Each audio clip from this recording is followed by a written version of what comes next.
Oke, halo teman-teman semua. Jadi mumpung Om Deddy-nya lagi pergi nih, kita pinjam aja kali ya studionya. Oke, dari kemarin tuh ada beberapa DM yang masuk nih. Kayak, Bang bahas IT dong, Bang bahas IT dong, bahas IT dong. Masuk kuliah di SI nggak bahas IT. Oke, kalau gitu aku turutin nih mau kalian. Jadi langsung aja kita masuk ke segmen telah artikel. Nah, jadi di telah artikel kali ini, aku tuh membahas salah satu artikel yang aku ambil dari salah satu jurnal terkenal, yaitu Computer Science Review. Dengan judulnya adalah A Review of Using Object Orientation Properties of C++ for Designing the Expert System in Strategic Planning. Oke, jadi secara umum, artikel ini membahas tentang penggunaan C++ dalam pembuatan expert system yang dilakukan dengan metode object orientation sebagai landasan untuk pembuatan rencana strategis bagi perusahaan. Nah, pasti dari kalian udah penasaran nih kan, kira-kira apa sih yang menjadi latar belakang penelitian ini, dan apa sih tujuan sebenarnya? Ya udah, langsung aja ke bagian pertama, yaitu permasalahan dan tujuan. Oke, jadi dalam fenomena ketidakpastian ini yang banyak dialami oleh perusahaan, mereka tuh membutuhkan proses mendefine kembali perencanaan strategis mereka. Namun, proses itu memakan waktu dan biaya yang cukup besar. Dan disinilah expert system berperan.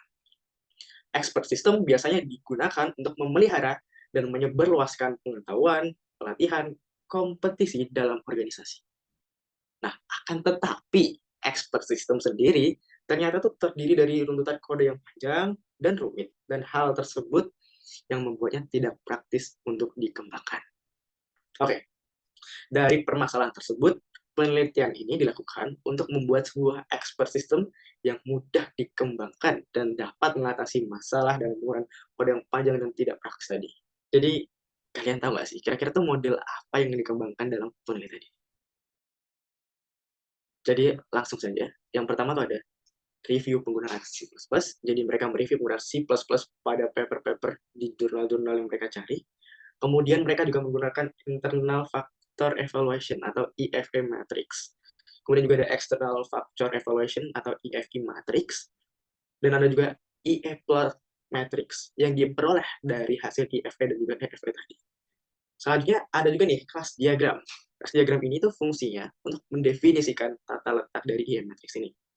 Nah, yang terakhir, ada sequence diagram yang berfungsi untuk menunjukkan relasi antara objek-objek yang dibangun di dalam expert system. Nah, dari model yang digunakan tersebut, kita pastinya membutuhkan data untuk dianalisis lebih lanjut. Oke, datanya ada dua yang dibutuhkan. Ada primer dan sekunder. Nah, primer ini didapatkan dari hasil kuesioner yang diberikan kepada para ahli dan juga profesional.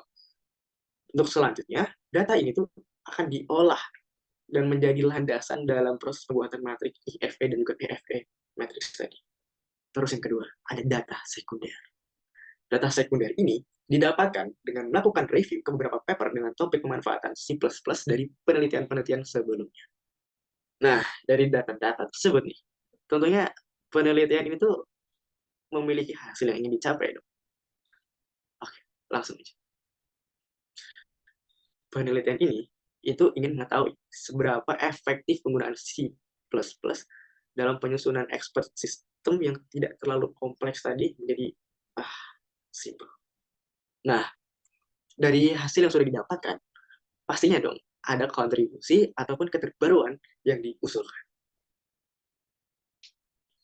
Oke, jadi artikel ini tuh tentunya memberikan kontribusi pada bagian kesimpulan dalam hal teoritis, penelitian, maupun terapan. Object-oriented subjects yang telah ditampilkan itu menjadi alat yang ampuh untuk mempermudah tercapainya tujuan perusahaan. Oleh karena itu, dengan merancang sebuah expert system itu sangat penting dengan mempelajari bagaimana penerapan pendekatan berorientasi objek ini untuk mencapai organisasi yang kompetitif dan manfaat perencanaan strategis yang kuat. Oke, jadi artikel ini membantu manajer dari perusahaan maupun organisasi menggunakan analisis ini untuk membantu mereka dalam mengidentifikasi dan mengelola indikator strategis dan komunikasi. Dan juga ada beberapa rekomendasi untuk penelitian di masa depan yang digunakan untuk memeriksa objek. Termasuk tidak hanya konsep berorientasi objek aja nih, tetapi juga kegunaannya sehingga pendekatan yang dilakukan pada penelitian kali ini tuh bisa lebih bermanfaat di masa mendatang. Oke, jadi mungkin itu dulu segmen telah artikel kita, dan see you di video telah artikel berikutnya. Iya, jangan lupa like sama komen ya. Bye-bye.